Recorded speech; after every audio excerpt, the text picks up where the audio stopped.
Good day, dear learners. I am Madam Marilyn Gutierrez, your teacher in English 4. Today, we are going to study the parts of a simple paragraph. Get ready and prepare yourselves for a meaningful learning experience. This lesson helps you to recognize the parts of a simple paragraph. Today, I will guide you to recognize the parts of a simple paragraph. Before we proceed to our new lesson, let's have a drill. Write a check if the group of sentences is a paragraph or an X if it is not. Number 1. My school is one of the largest in our province. We have over 2,000 students. To accommodate all of us, our school had to have 45 classrooms. For now, we only have 30 classrooms. Some classes occupy makeshift classrooms. Our principal is working hard to have more classrooms built so that the students and teachers will be comfortable. Number 2. Every bus needs a driver. Buses are not cheap. Different kinds of buses fly over our streets. They bring people to different destinations. A lot of people come to our place to do business, shop, and while away their time. It is really warm today. Number 3. My family and I went to the Wild Park. It is one of the most visited places in our city. It houses snakes, birds, giraffes, lion, and tiger, and even crocodiles. My favorite toy is a train which goes up and down on a hill. Are you done? Here are the answers. Number 1, check. Number 2, X. Number 3, X. Did you get all the answers correctly? That's great. Let us discuss thoroughly the meaning of paragraph and its parts. What is a paragraph? A paragraph is made up of sentences that focus on a single idea. To recognize a simple paragraph, you have to consider all of its parts from the beginning up to the last sentence. These are the parts of a paragraph. Number 1. Topic sentence is the sentence in a paragraph that gives the reader insights or idea into what it is all about. It is stated the main idea of the paragraph. It is located at the beginning of a paragraph. Sometimes it can be found in the middle or end of the paragraph. Next, supporting sentences make up the body of a paragraph. It expands the topic sentence in detail to develop the idea presented on it. That is why it is also called the supporting details. The number of sentences vary, but a typical paragraph should have 2 or 5 supporting sentences. And the last one, concluding sentence. Concluding sentence marks the end of the paragraph and it summarizes or raises the key point of the paragraph. It is the last sentence in the paragraph. Let us try this one. Read the paragraph. Write the information being asked in each item. My favorite subjects are English, mathematics, and science. English is one of my favorite subjects because I love reading stories about fairy tales.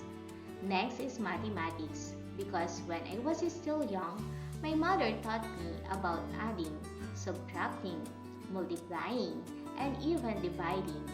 My interest in science began when we had a field trip in a zoo where I had a lot of why questions about the animals.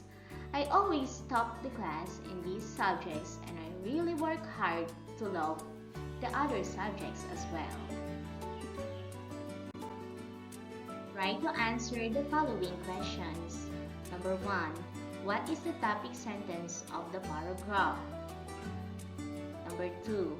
List down the sentences that support your answer in number 1. Number 3. What is the conclusion or concluding sentence of the paragraph? Now, let us find out if your answers are correct. For number 1 question, what is the topic sentence of the paragraph? The answer is, my favorite subjects are English, mathematics, and science. Number 2. List down the sentences that support your answer in number 1. These are the sentences. English is one of my favorite subjects because I love reading stories about fairy tales. Next is mathematics because when I was still young, my mother taught me about adding, subtracting, multiplying, and even dividing. My interest in science began when we had a trip in a zoo, where I have a lot of why questions about the animals. And number 3, what is the conclusion or concluding sentence of the paragraph? I always top the class in these subjects, and I really work hard to love the other subjects as well. Are you ready to answer our first activity? That's fantastic!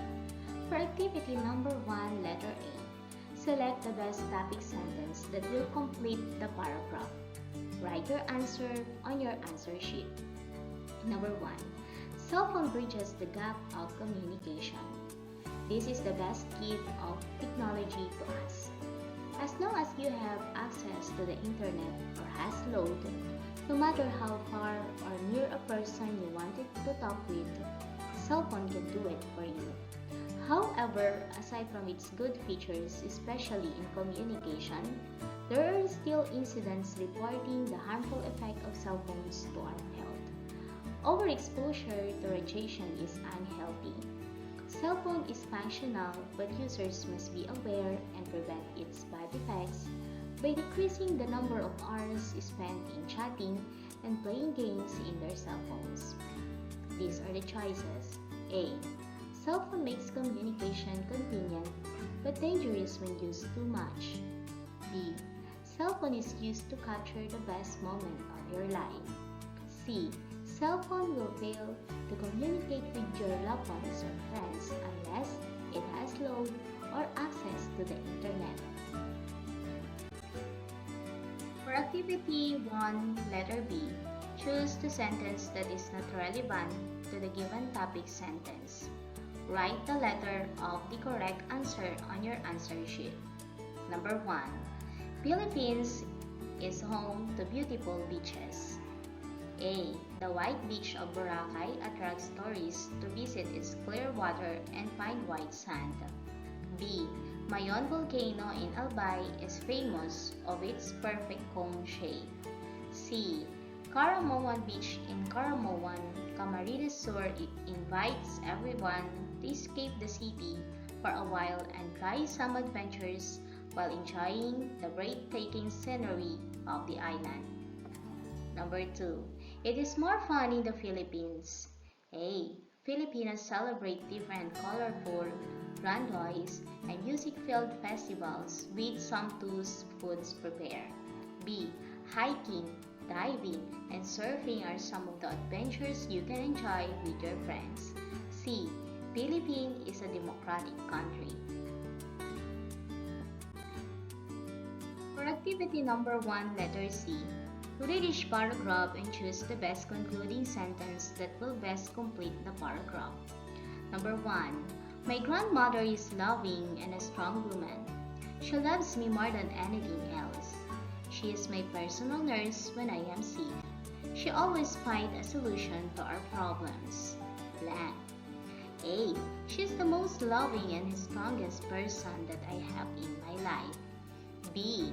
She is the best woman in my life. C. She is the woman that I love the most. Number 2. There are many things I enjoy in our garden. I help my brother water the plants. I am happy watching the seeds growing. My eyes become bigger when I see fruits ripening day by day. Blank. A. In short, I enjoy the garden because I love planting plants. B. I love the fresh air in the garden. C. The smell of flowers is sweet. Here are the answers for activity number 1. For letter A, number 1, the answer is A. For letter B, number 1, the answer is B. Number 2, C. And for letter C, number 1, the answer is A. And for number 2, the answer is letter A. You got a perfect score? That's great. Good job, kids. Let us proceed to the next activity. For activity number 2, read the paragraph. Identify the different parts of a paragraph. Write your answer on your answer sheet. In school, children begin discovering what they will be in the future. Children are taught in school with the basic life skills such as computing and reasoning. The school gives them the chance to become doctors, policemen, engineers, teachers, and whatever profession they would want to be inside the four-corner room. The school also guides them to discover their talents, skills, and interests in life. The school encourages children to always give the best and stand out in their ways. As a second home, school is a stage of different soon-to-be leaders of our country. I will give you enough time to finish the activity. You can do it after our discussion. Again, for activity number 2, you need to identify the topic sentence, supporting details, and concluding sentence. Again, the 3 parts of a paragraph are topic sentence, supporting details, and concluding sentence. I believe all of you have experienced a great day of learning. Once again, this is Madam Marilyn Gutierrez, your teacher in English 4. Until next time, stay safe and God bless everyone.